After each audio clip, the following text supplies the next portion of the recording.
नमस्कार दोस्तों, स्वागत है आपका हमारे एक और नए वीडियो में। दोस्तों, आज के वीडियो में बात करने वाले हैं राजस्थान पुलिस टेलीकम्युनिकेशन के अंतर्गत चौचित्र पोस्टों के लिए वैकेंसी आई थी, उसके ऑनलाइन फॉर्म फिलअप होना स्टार्ट हो गई। तो आज के इस वीडियो के माध्यम से मैं बताने वाला हूं कि कैसे आप इसका ऑनलाइन फॉर्म है वो आसानी से फिलअप कर पाओगे। उसके लिए एक लाइव फॉर्म फिलअप करके दिखाऊंगा कि कैसे आप स्टेप बाय स्टेप अपना फॉर्म है बिना कोई मिस्टेक किए हुए आसानी से फिलअप कर पाओगे। फॉर्म फिलअप करने से पहले एक बार इसके ऑफिशियल नोटिफिकेशन पे नजर डाल लेते हैं, जिसके अंतर्गत देखते हैं कि इसमें क्या क्वालिफिकेशन रहने वाली है, कब से लेकर कब तक फॉर्म फिलअप हो गए, क्या फिजिकल रहने वाला है, और ड्राइवर की पोस्टों के लिए लाइसेंस कौन सा चाहिए, हेवी या लाइट। तो ये सभी डिटेल्स में विस्तार से बताने वाला हूं। तो अगर आप हमारे चैनल पे नए हो तो चैनल को लाइक करें, शेयर करें एंड सब्सक्राइब जरूर करें। सब्सक्राइब करने के बाद बेल आइकन को प्रेस कर दें ताकि आने वाली सभी गवर्नमेंट एग्जाम की अपडेट है हम आपको सबसे पहले प्रोवाइड करें। तो अब सबसे पहले बात करते हैं कि इसका ऑनलाइन फॉर्म है कब से लेके कब तक फिलअप होगा। तो ऑनलाइन फॉर्म है 28/4/2025 से लेके और 17/5/2025 तक भरे जाएंगे। लगभग आपको 20 दिन का यहाँ पे टाइम दिया गया है, जो काफी कम है। तो आप समय पर अपना फॉर्म है वो फिलअप कर दे। अब बात करते हैं कि आवेदन की प्रक्रिया क्या रहने वाली है। तो आपका आवेदन ऑनलाइन मोड में फिलअप होगा। आपको एसएसओ के माध्यम से इसका ऑनलाइन फॉर्म है वो फिलअप करना है। अब बात करते हैं कि इसके अंतर्गत आपकी क्वालिफिकेशन क्या रहने वाली है। तो एजुकेशन क्वालिफिकेशन आपके 12th पास रखी गई है, विद आपके फिजिक्स, केमिस्ट्री और मैथमेटिक्स आपके 12th में होना चाहिए। अब बात करते हैं कांस्टेबल ड्राइवर पद के लिए पात्रता क्या होना चाहिए। तो वो भी आपके पीसीएम होना चाहिए 12th में, प्लस आपके पास हेवी लाइसेंस होना चाहिए, तभी आप इसका ऑनलाइन फॉर्म फिलअप कर पाओगे। हेवी लाइसेंस भी आपको 1/1/2026 से एक वर्ष पूर्व का बना होना चाहिए, मतलब कि 2024 में आपका अगर लाइसेंस बना हुआ है हेवी, तभी आप इसका ऑनलाइन फॉर्म है वो फिलअप कर पाओगे। आयु सीमा की बात करें तो इसमें 18 से 23 वर्ष रखी गई है। उसके बाद में आपको अपनी कैटेगरी के हिसाब से यहाँ पे छूट है अलग से दी गई है। तो यहाँ पे आप देख सकते हो कि आपकी न्यूनतम डेट क्या होनी चाहिए और अधिकतम डेट है, डेट ऑफ बर्थ, वो क्या होनी चाहिए। तो यहाँ पे सभी आपको डेट दी गई है। तो आप इसका ऑफिशियल नोटिफिकेशन डाउनलोड करके और आप अपनी कैटेगरी के हिसाब से यहाँ पे देख लेना। उसके बाद में शारीरिक मापदंड की बात करें तो पुरुषों की 168 सेंटीमीटर हाइट होनी चाहिए और महिलाओं की 152 सेंटीमीटर। और सीने की बात करें तो पुरुषों का है वो 81 से 86 सेंटीमीटर होना चाहिए और महिलाओं पर लागू नहीं है। और न्यूनतम वजन की बात करें तो पुरुषों पर लागू नहीं है और महिलाओं को 47.5 kg वजन है वो होना चाहिए। अब बात करें कि इसमें फिजिकल क्या रहने वाला। तो फिजिकल है वो 5 किलोमीटर की दौड़ होगी। 5 किलोमीटर की दौड़ में पुरुषों को 25 मिनट का टाइम दिया जाएगा, महिलाओं को 35 मिनट का टाइम दिया जाएगा और भर्तपूर्व सैनिकों को 30 मिनट का टाइम दिया जाएगा। तो इस प्रकार आपकी 5 किलोमीटर रनिंग रहने वाली है। 150 क्वेश्चन का पेपर होगा। अब बात करते हैं कि स्टूडेंट को सबसे ज्यादा कंफ्यूजन है कि इसमें अगर ड्राइवर की पोस्ट के लिए ऑनलाइन आवेदन करें तो उसके लिए आपके पास कौन सा लाइसेंस होना चाहिए। कोई तो बोल रहा होगा लाइट होना चाहिए, कोई बोल रहा है कि हेवी होगा तभी चलेगा। तो यहाँ पे साफ साफ लिखा हुआ है कांस्टेबल चालक पदों के आवेदक के पास दिनांक 1/1/2026 से एक वर्ष पूर्व का बना हुआ स्थायी वैध ड्राइविंग लाइसेंस दोनों होना आवश्यक है। LMV और HMV मतलब लाइट और हेवी दोनों होना आवश्यक है, अन्यथा दक्ष परीक्षा में शामिल नहीं किया जाएगा। मतलब कि अगर आपके पास लाइट लाइसेंस और आपने अपना फॉर्म अप्लाई कर दिया तो आपको दक्षता परीक्षा मतलब फिजिकल के अंतर्गत आपको शामिल नहीं किया जाएगा। इस प्रकार ये आपकी बेसिक डिटेल्स रहने वाली थी। अब बात करते हैं इसका ऑनलाइन फॉर्म कैसे फिलअप करना है। तो ऑनलाइन फॉर्म फिलअप करने के लिए एसएसओ के माध्यम से आपको एक एसएसओ बनानी है और उसके माध्यम से आप अपना फॉर्म फिलअप कर सकते हो। तो चलो दोस्तों, एक लाइव फॉर्म फिलअप करके दिखाता हूँ कि कैसे आपको अपना फॉर्म है वो फिलअप करना है। तो फ्रेंड्स, सबसे पहले आपको गूगल या क्रोम ब्राउजर पर आ जाना और यहाँ पे सर्च करना है एसएसओ। जैसे एसएसओ सर्च करोगे तो यहाँ पे आपको लॉगिन का ऑप्शन दिखाई देगा, इस पे आपको क्लिक करना है। जैसे लॉगिन पे क्लिक करोगे तो आपके सामने इस प्रकार का डैशबोर्ड है वो ओपन हो जाएगा। यहाँ पे आपको वापस से एक लॉगिन का ऑप्शन दिखाई दे रहा होगा, इस पे आपको क्लिक करना है। जैसे ही लॉगिन पे क्लिक करोगे तो आपके सामने इस प्रकार का डैशबोर्ड ओपन हो जाएगा। यहाँ पे आपको दो ऑप्शन दिखाई देंगे, एक तो लॉगिन का और एक रजिस्ट्रेशन का। अगर आप फर्स्ट टाइम फॉर्म फिलअप कर रहे हो राजस्थान की कोई भी वैकेंसी का तो आपको रजिस्ट्रेशन पे क्लिक करना है। रजिस्ट्रेशन पे क्लिक करने के बाद यहाँ पे आपको नीचे स्क्रॉल करना है और यहाँ पे आपको एक एसएसओ आईडी है वो क्रिएट करनी है, मतलब कि एसएसओ आईडी है वो बनानी है। आप जन आधार के माध्यम से भी बना सकते हो और आप जीमेल के माध्यम से भी बना सकते हो। तो आप जन आधार, आपके पास अगर जन आधार है तो जन आधार पे क्लिक करो और यहाँ पर आप अपना जन आधार कार्ड नंबर डालोगे तो यहाँ पे आपका पूरा डेटा वो फेच कर लिया जाएगा और फिर आपको बेसिक डिटेल्स फिलअप करनी है और आपकी एसएसओ आईडी बनकर तैयार हो जाएगी।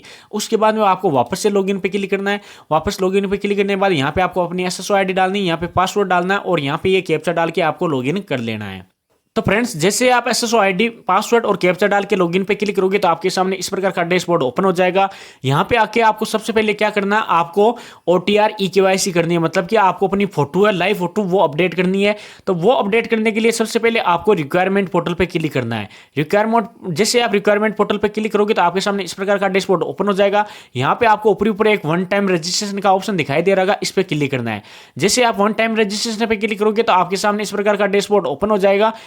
तो यहाँ पे आपको नीचे नीचे स्क्रॉल करना है। नीचे स्क्रॉल करने पर यहाँ पे आपको एक ऑप्शन दिखाई देगा ओटीआर ई केवाईसी, आपको इस पे क्लिक करना है।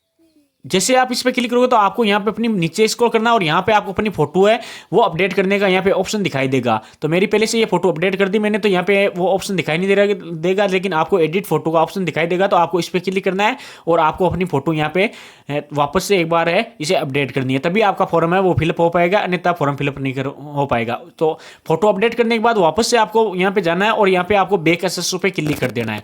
तो जैसे बैक एसएसओ पे क्लिक करोगे तो आप वापस से इसके डैशबोर्ड पे आ जाओगे। यहाँ पे आपको यहाँ पे दिखाई देगा वापस से इसी रिक्वायरमेंट पोर्टल के पास में दिखाई देगा रिक्वायरमेंट स्टेज 2, आपको इस पे क्लिक करना है। तो जैसे आप रिक्वायरमेंट स्टेज 2 पे क्लिक करोगे तो आपके सामने इस प्रकार का डैशबोर्ड ओपन हो जाएगा। यहाँ पे आपको यहाँ ऑनगोइंग रिक्वायरमेंट का एक बॉक्स दिखाई दे रहा होगा, इसी के अंतर्गत आपको इसका लिंक है वो दिखाई देगा। तो पुलिस कांस्टेबल रिक्वायरमेंट है, ये तो सामान्य कांस्टेबल की है, और ये पुलिस टेलीकम्युनिकेशन रिक्वायरमेंट 2025 है, ये आपको दिखाई दे रहा होगा। इसी के सामने अप्लाई नाउ का लिंक आपको दिखाई देगा।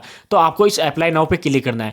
जैसे अप्लाई नाउ पे क्लिक करोगे तो आपके सामने इस प्रकार का डैशबोर्ड आ जाएगा। यहाँ पे आपको सीईटी की आपने जो 12th वाली दी थी उसके एप्लीकेशन नंबर आपको यहाँ पे फिलअप करना है, तभी आपका फॉर्म है वो आगे बढ़ पाएगा, अन्यथा आप यहाँ से फॉर्म आगे फिलअप नहीं कर पाओगे। तो सबसे पहले यहाँ आपको आपकी जो भी सीईटी 12th वाली थी उसके यहाँ पे आपको है रजिस्ट्रेशन नंबर फिलअप करना है। जैसे एप्लीकेशन नंबर यहाँ पे फिलअप करके और फिर सबमिट पे क्लिक करता हो तो आपके सामने इस प्रकार का डैशबोर्ड है वो ओपन हो जाएगा। यहाँ पे अगर ड्राइवर से अपना फॉर्म अप्लाई करना चाहते हो तो ऊपर वाले लिंक पे क्लिक करो, और ऑपरेटर से अपना फॉर्म अप्लाई करना चाहते हो तो नीचे वाले लिंक पे क्लिक करना है। तो मैं यहाँ से ऑपरेटर के लिए कांस्टेबल पुलिस टेलीकम्युनिकेशन ऑपरेटर से फॉर्म अप्लाई करना चाहता हूँ, तो मैं यहाँ पे नीचे वाले लिंक पे क्लिक कर देता हूँ। जैसे इस पर क्लिक करता हूँ तो मेरे सामने यहाँ पे अपनी बेसिक डिटेल्स है वो ओपन हो जाएगी। तो सबसे पहले यहाँ पे आपको अपना ओटीआर डेटा रिव्यू दिखाई देगा।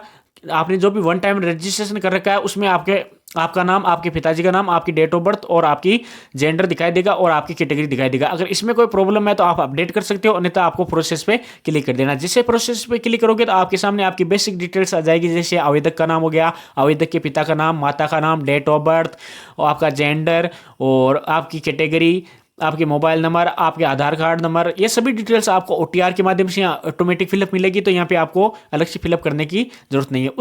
फिर आपको नीचे स्क्रॉल करना है तो यहाँ पे आपको अप्लाई फॉर का ऑप्शन दिखाई देगा। तो यहाँ पे आपको सिलेक्ट वन का ऑप्शन दिखाई दे रहा है। यहाँ पे आपको कांस्टेबल पुलिस टेलीकम्युनिकेशन ऑपरेटर है वो सिलेक्ट कर लेना है। ये सिलेक्ट करने के बाद आपको नीचे स्क्रॉल करना है तो यहाँ पे आपको अपना एड्रेस फिलअप करना है। सबसे पहले आपको अपना विलेज या सिटी है वो फिलअप कर देनी है। फिर उसके बाद पोस्ट ऑफिस का एड्रेस डाल देना। उसके बाद में आपकी तहसील कौन सी है, आपका राज्य यहाँ पे सिलेक्ट करना है कि आपका स्टेट कौन सा है।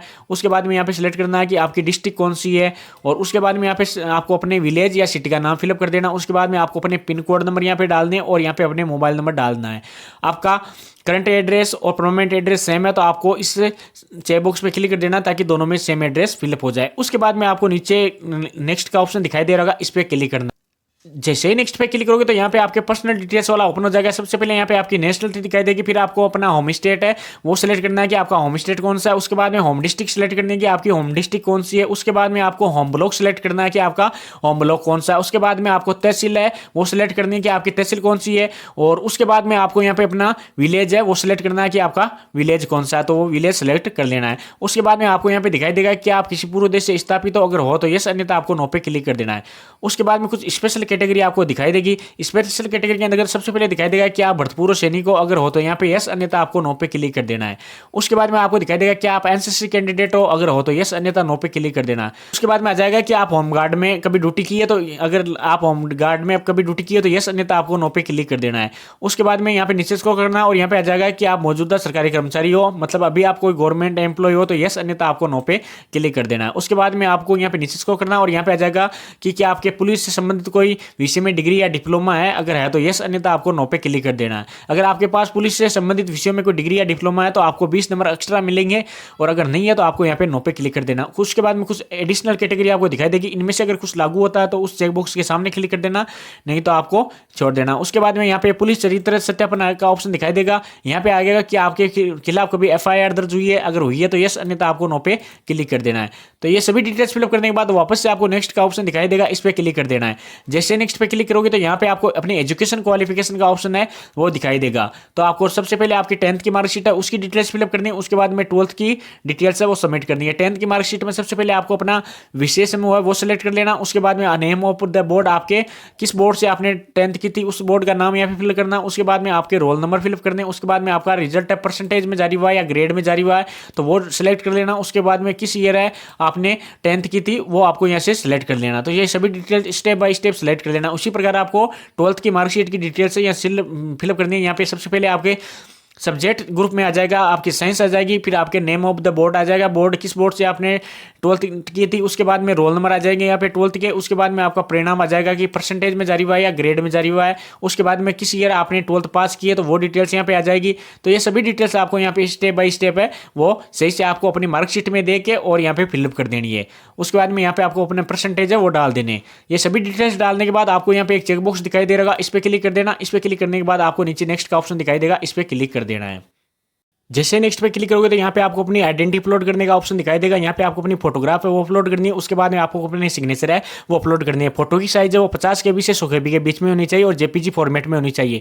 उसी प्रकार आपके सिग्नेचर की साइज है वो 20 KB से लेकर और 50 KB के बीच में होनी चाहिए और JPG फॉर्मेट में होनी चाहिए। तो यहाँ पे आपको अपनी फोटो और सिग्नेचर अपलोड कर देने हैं। फोटो और सिग्नेचर अपलोड करने के बाद यहाँ पे आपको दिखाई देगा आपके शरीर पे आइडेंटिटी मार्क ऑफ बॉडी, तो आपके शरीर पे कोई भी निशान है उस यहाँ पे फिलअप कर देना है। जैसे आपके चेहरे पे कोई तिल का निशान हो या कोई आपके खट्टे का या कोई जले का जो भी निशान हो वो यहाँ पे फिलअप कर देना। वो फिलअप करने के बाद आपको नेक्स्ट पे क्लिक कर देना। जैसे नेक्स्ट पे क्लिक करोगे तो आपके सामने आपका एप्लीकेशन प्रीव्यू आ जाएगा। एप्लीकेशन प्रीव्यू के अंतर्गत आप देख सकते हो कि आपने जो भी डिटेल्स फिलअप की है वो सही है या नहीं। अगर नहीं है तो उसमें नीचे नीचे एक ऑप्शन दिखाई देगा अपडेट का, तो आप उसे अपडेट कर सकते हो। अगर आपका पूरा फॉर्म सही है तो नीचे एक चेकबॉक्स दिखाई देगा, उस पर क्लिक करना है और फाइनल आपको सबमिट पे क्लिक कर देना है। जिससे फाइनल सबमिट पे क्लिक करोगे तो आपका फॉर्म है वो फाइनली फिलअप हो जाएगा और आप उसका प्रिंट आउट है वो डाउनलोड कर सकते हो। तो दोस्तों इन्फॉर्मेशन कैसी लगी? अगर अच्छी लगी है तो वीडियो को लाइक करें, शेयर करें एंड सब्सक्राइब जरूर करें। जय हिंद, जय भारत।